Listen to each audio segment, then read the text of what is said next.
Just 8 months after a longtime Fromberg resident lost everything in the historic flooding, he now has a new home in the same location, all thanks to a stranger. I just think it's a neat little house.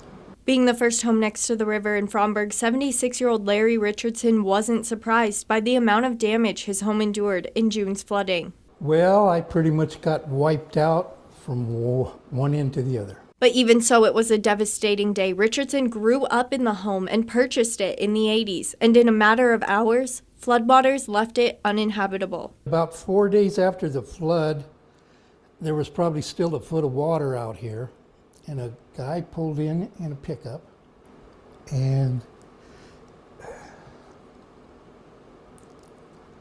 he told me that he was going to help me.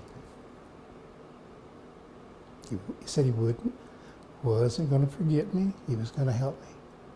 That man was Floyd Yoder, a complete stranger. Yoder is a member of the Mennonite community, and he kept his promise by building Richardson a new home. January 9th, they came in and started building.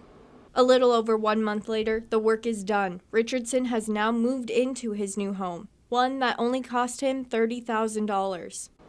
Can't put it into words how thankful that Floyd showed up in my yard.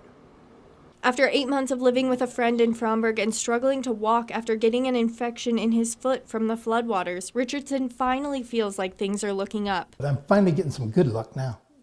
I got me a little house. A house and a new lease on life. In Fromberg, Haley Monaco, MTN News.